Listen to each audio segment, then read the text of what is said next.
마태복음 9장 14절에서 26절까지의 말씀입니다.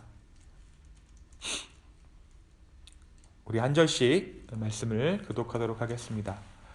그때 요한의 제자들이 예수께 나와 이르되 우리와 바리새인들은 금식하는데 어찌하여 당신의 제자들은 금식하지 아니하나이까? 예수께서 그들에게 이르시되 혼인집 손님들이 신랑과 함께 있을 동안에 슬퍼할 수 있느냐? 그러나 신랑을 빼앗길 날이 이르리니 그때에는 금식할 것이니라.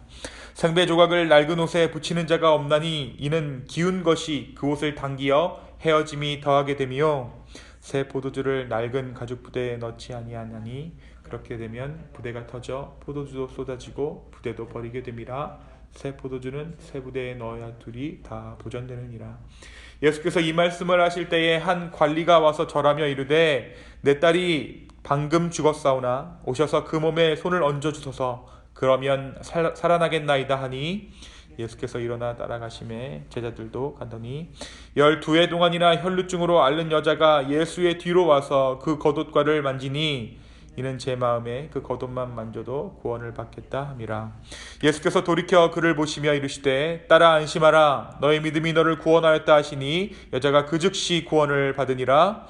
예수께서 그 관리의 집에 가사 피리 부는 자들과 떠드는 무리를 보시고 이르시되 물러가라 이 소녀가 죽은 것이 아니라 잔다 하시니 그들이 비웃더라. 무리를 내보낸 후에 예수께서 들어가사 소녀의 손을 잡고 이심에 일어나는지라. 함께 읽습니다. 그 소문이 온 땅에 퍼지더라. 아멘. 네, 오늘은 다같이 마태복음 9장 14절에서 26절까지의 말씀을 묵상합니다.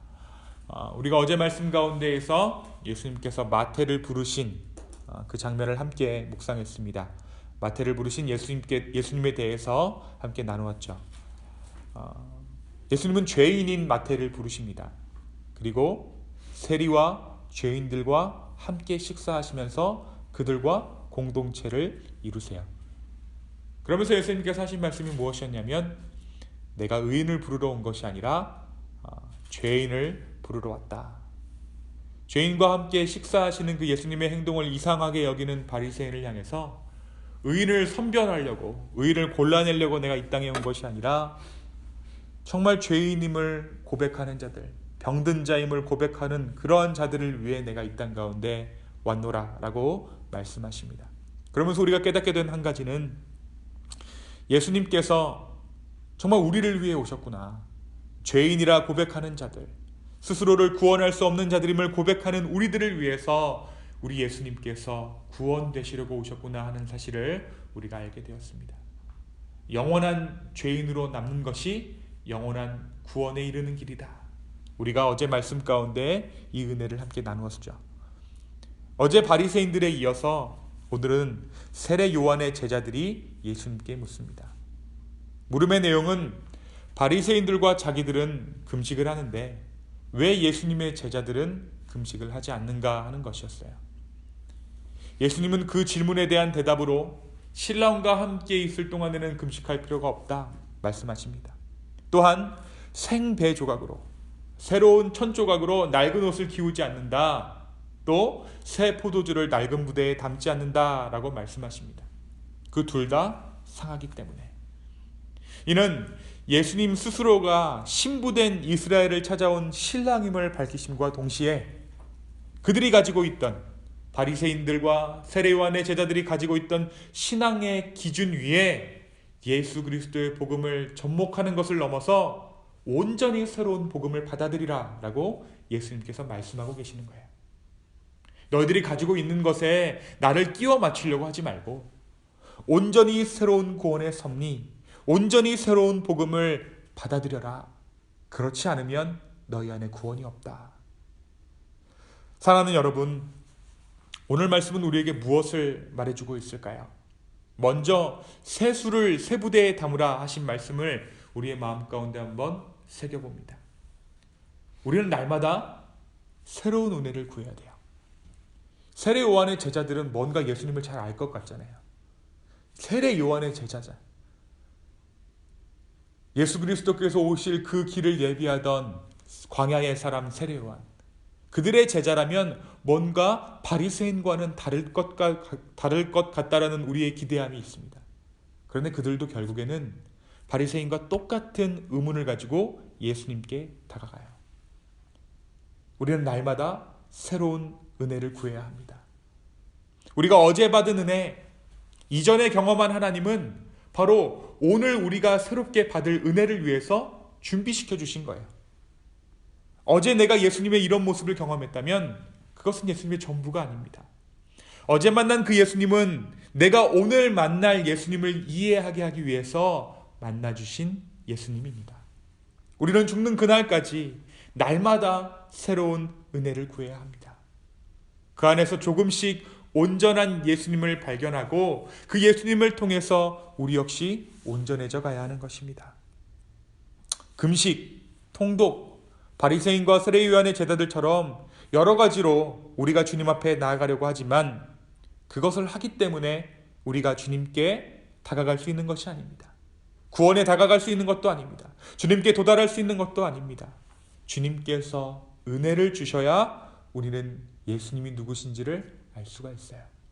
그리고 구원의 길로 갈 수가 있습니다.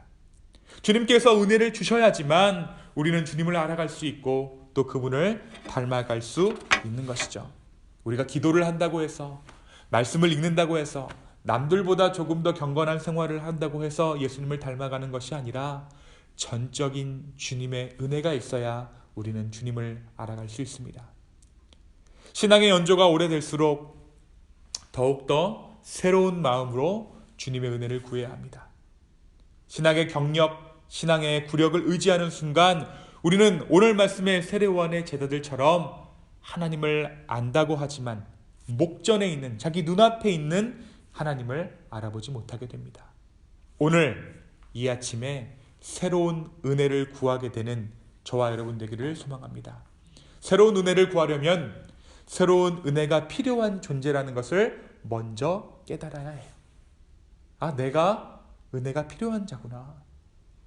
어제 받은 그 은혜가 아니라 오늘에 합당한 그 은혜가 내가 필요하구나 라는 것을 깨닫게 되기를 소망합니다. 그리고 나서 예수님이 이 세례요한의 제자들을 가르치신 후에 그 바로 후에 어떤 일을 행하시는가? 죽은 소녀를 살려주시고 이 혈루병 걸린 여인을 고쳐주십니다. 예수님께서는 죽은 소녀를 살리심으로써 죽은 자를 살리시는 권능을 처음으로 사람들에게 보이세요. 죽음을 정복한 자. 그 전에 이 죽은 소녀를 살리기 전에 예수님께서 혈루병 걸린 여자를 고쳐주시는데 이 기적은 바로 전에 예수님께서 말씀하셨던 새술은 새 부대라는 말씀을 기적으로 보여주신 것이에요. 하나님의 법궤를 우리가 알고 있죠. 하나님의 법궤. 이 법궤가 상징하는 것이 무엇이었습니까? 이 법궤가 하나님의 임재를 상징하는 것이었어요. 그런데 이 법궤에 손이 닿으면 어떻게 됩니까? 이 법궤에 손이 닿으면 죽어요. 그렇죠? 이 법궤에 손이 닿으면 그 전에 아무리 제사를 잘 지키고 율법을 잘 지키던 사람도 죽습니다. 결국에 완전한 의인도 법궤를 만지면 죽는 거예요. 그런데 오늘 12회를 혈루병으로 고생하던 여인이 구원받은 방법이 무엇입니까? 이 여인은 예수님의 옷자락에 손을 얹어 구원을 얻어요. 부정한 여인이었습니다. 12회나 죄인으로 살았습니다. 완전한 죄인이었습니다. 완전한 죄인도 예수님을 만지면 살아납니다. 구약에서는 완전히 경건한 사람도 법궤를 만지면 죽었지만 신약에서는 예수님은 완전한 죄인도 예수님을 만지면 살아난다라는 것을 이 혈루병 걸린 여인의 일화를 통해서 보여주신 거예요. 주님은 우리에게 분명 죽음을 생각나게 하는 분이세요. 너의 삶에 끝이 있다라고 말씀하시는 분이십니다. 너가 죄인이다라고 말씀하시는 분이십니다. 그러나 우리가 예수님을 맞닥뜨리는 순간, 우리가 예수님을 만나는 그 순간 우리는 죽음을 직감하지만 그 두려움은 이내 평안함이 됩니다. 그분 안에 죽음을 이긴 부활, 생명이 있기 때문입니다.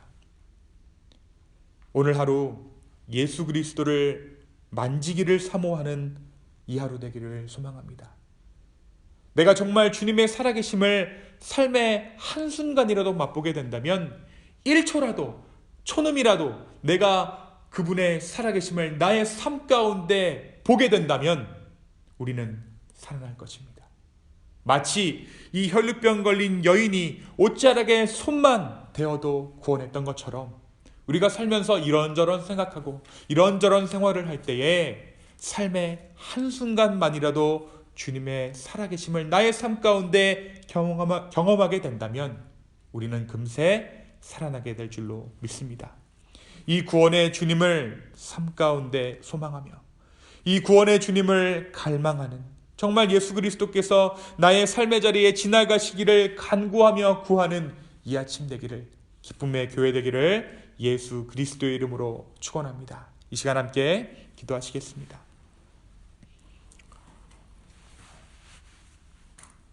주님 옷자락을 만지기를 간구했던 이 혈루병 여인처럼 오늘 우리의 삶 가운데 예수 그리스도가 그 살아계심을 우리가 조금이라도 알고 조금이라도 깨닫게 하여 주십시오. 그 살아계심을 우리의 삶 가운데 보여주시옵소서. 그래, 주님은 살아있는 분이야.